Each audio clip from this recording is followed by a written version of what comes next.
Well, most of my videos are about camping and traveling and exploring and things like that.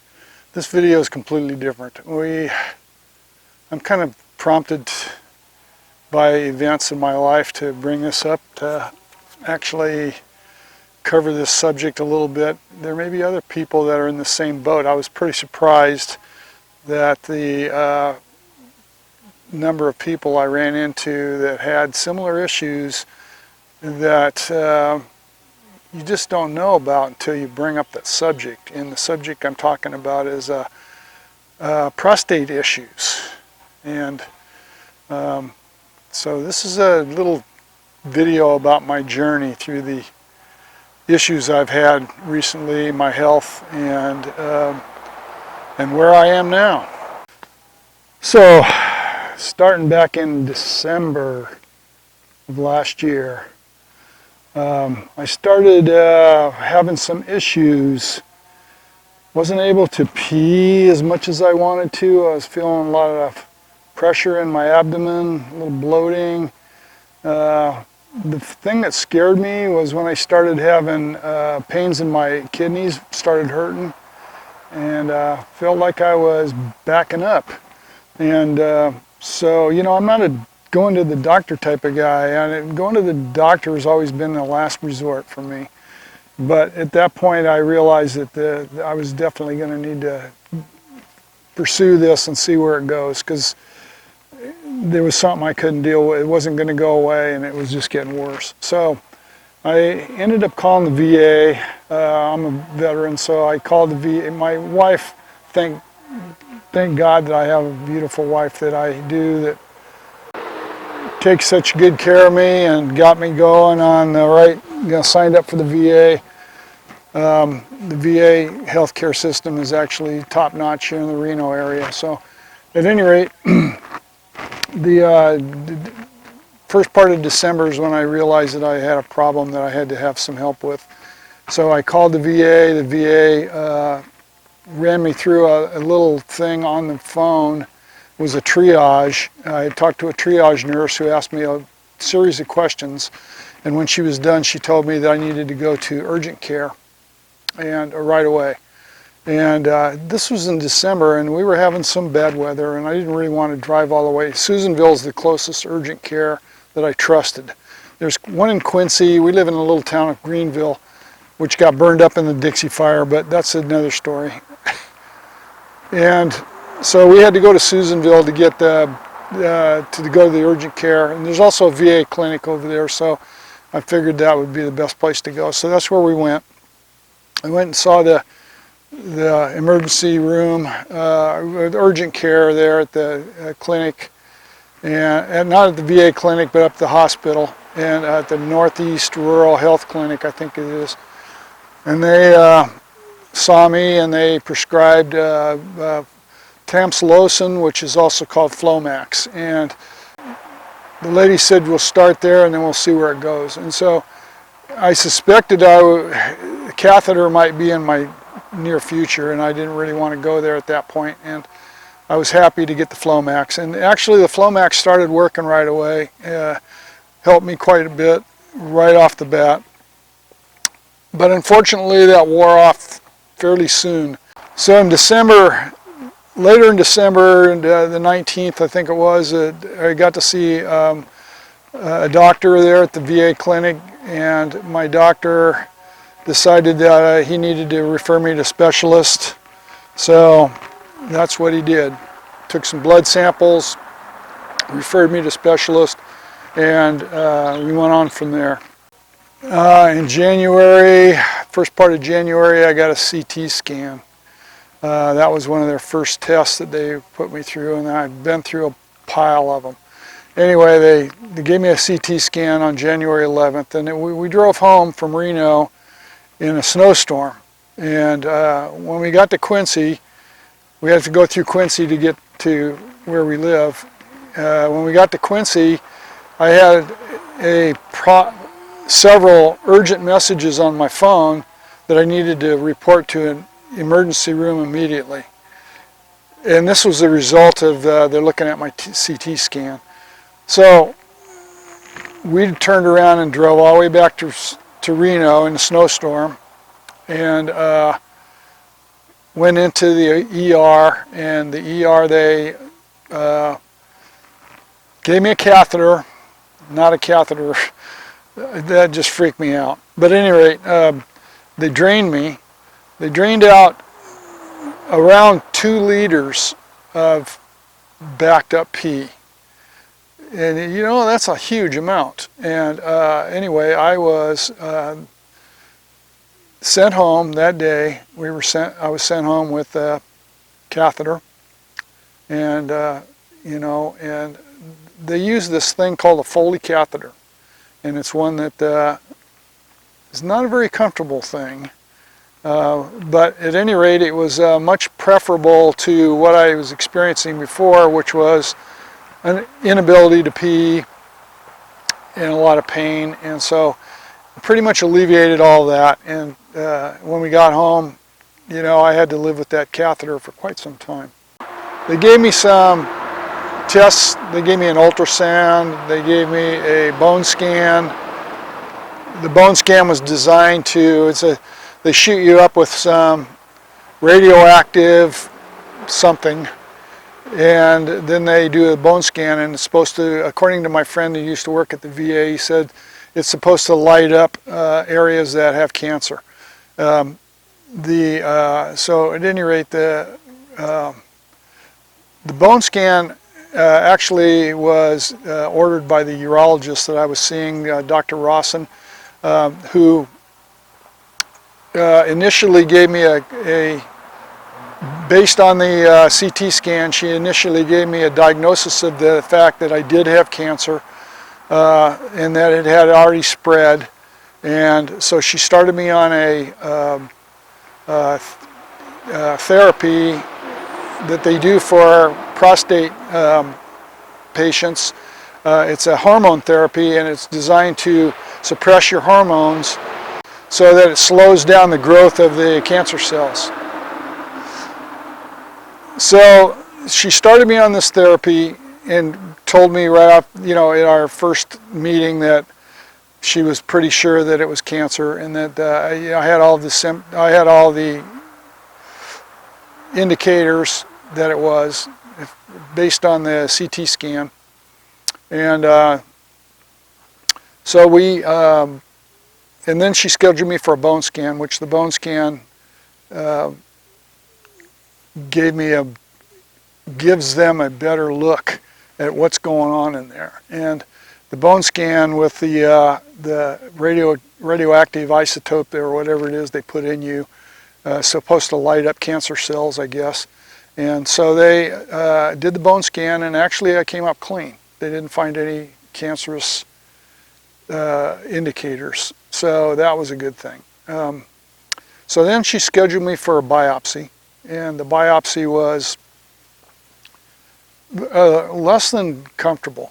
It wasn't painful. If you have to have a biopsy for this type of thing, for a prostate, it's invasive.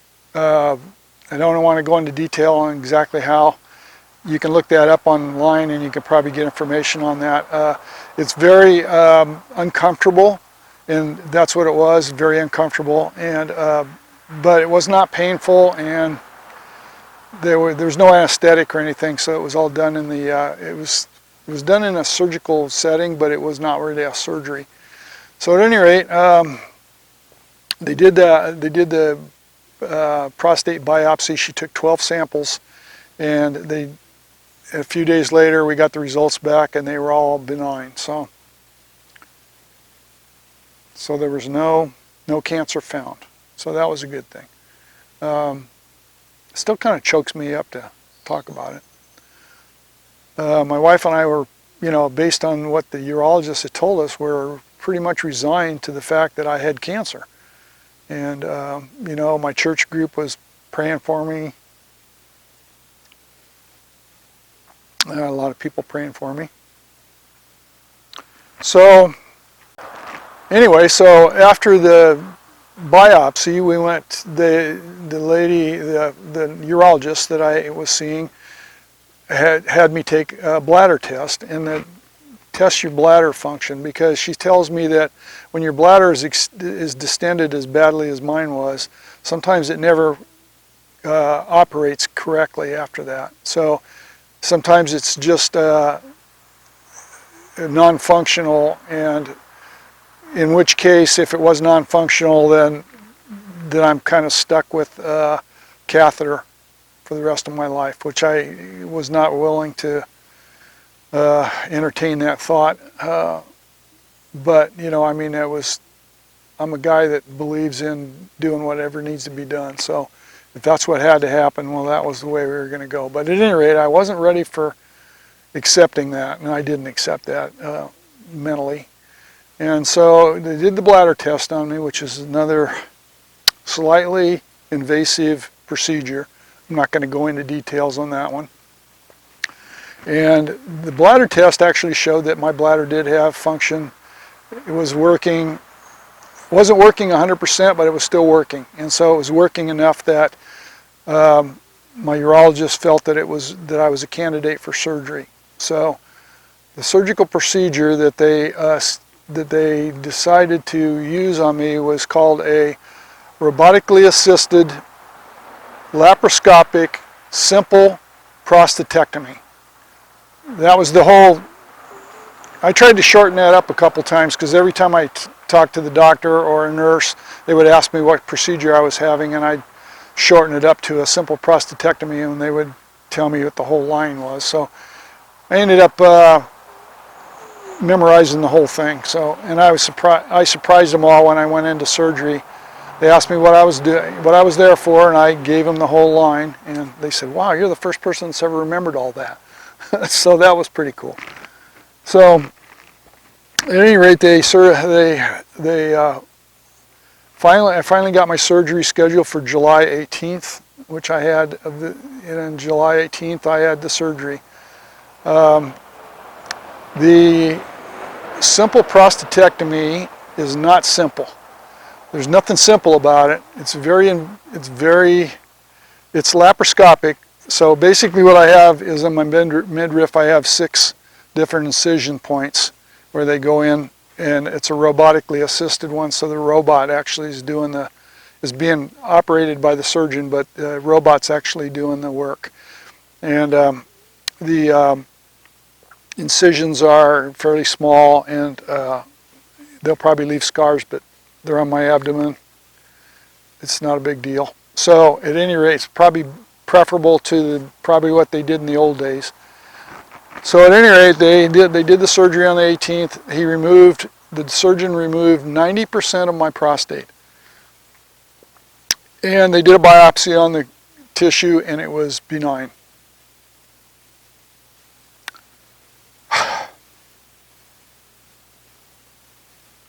Still choked me up to talk about it. Anyway, so I was in the hospital for a couple of nights, pretty groggy. I was surprised that I had to actually use a walker to get around when I finally got on my feet. But I quickly got past that, and so after surgery, after that type of surgery, they want you back on your feet as soon as possible, because you have to move around. There's a blood clotting issue that they have to deal with, that they have to minimize, and to do that you got to have a lot of flow going through you. So when you get up and start walking around, you can move liquid through you a lot better, and so that helped a lot to get up and walk around. And oddly enough, considering that it was a pretty major surgery, there was very little pain. I never took any of the pain pills other than the anesthetic they gave me during the surgery. And they sent me home with some oxycodone, which I've never taken any.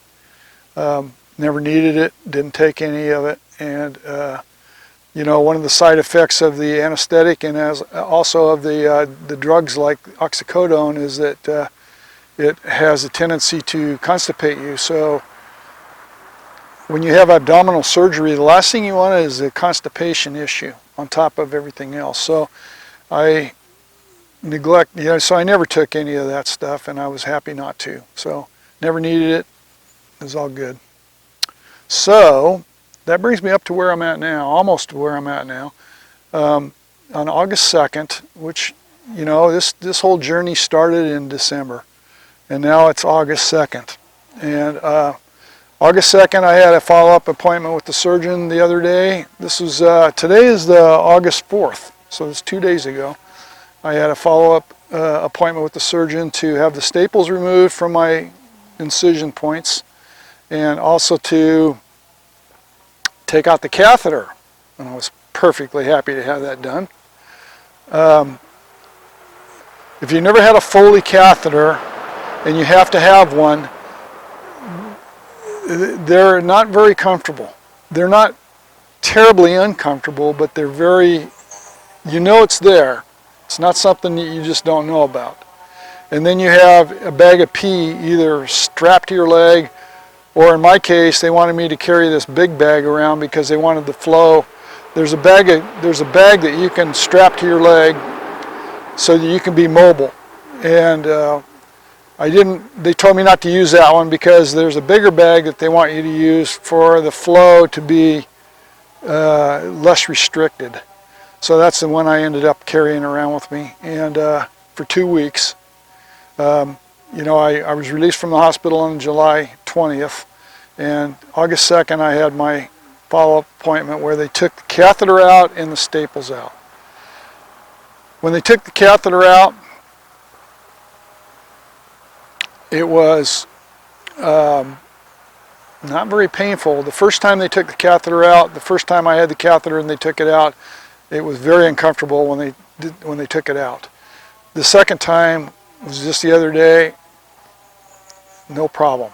And I think part of the problem the first time was the fact that I had such a restriction in there because my prostate was so large.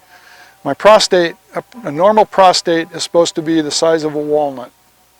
My prostate was the size of an orange. So it was causing a constriction that was keeping me from peeing. So when they pulled the catheter out, before they did, they put a bunch of liquid in me to give me what they call a void test, to see if I'm able to empty my bladder out. From the liquid they put in there, I'm supposed to pee out the amount they put in. The first time I did the void test was after the first time I had the catheter, the first catheter I had, and I was not able to pee. And unfortunately for me, that meant that I had to do what's called self-cathing, which is, and I don't want to go into those details either, but the self-cathing was something that just freaked me out to the max. But after I did it for a while, it got easier and it was totally doable. If you have to self-cath, you'll freak out a little bit at first, but it'll get better, honest. It's not the end of the world, and I honestly thought it was. So it turned out to be much more preferable than having the Foley catheter in there.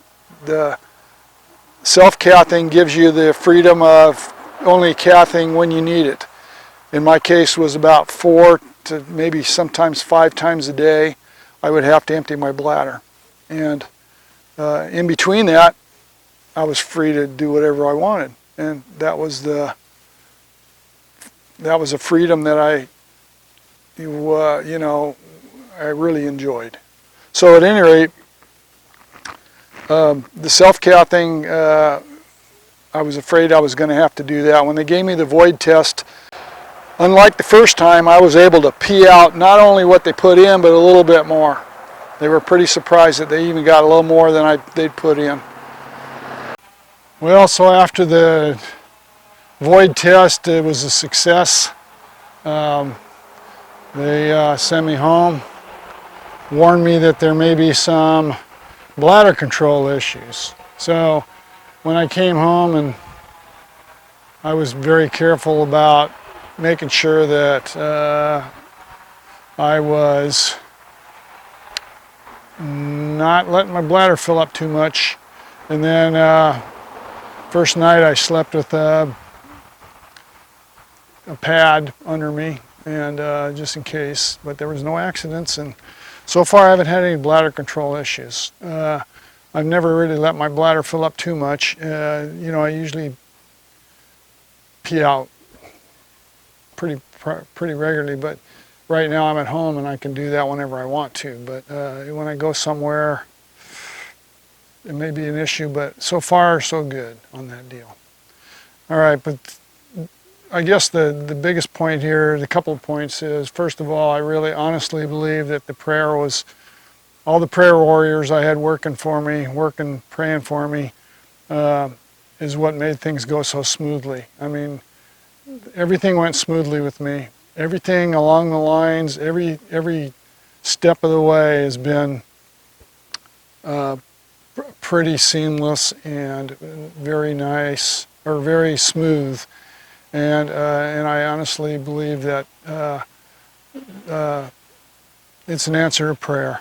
And so, I don't know, you know, I'm not pushing my religion on anybody. I'm a Christian, but I'm not pushing it on to anybody.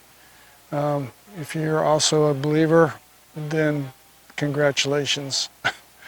But if not, then, you know, you just, and you have this issue, and you have an issue like this. I mean, I put my faith in the Lord throughout this whole thing, and I was at ease most of the way through this, knowing, especially knowing that I had these invasive procedures coming up.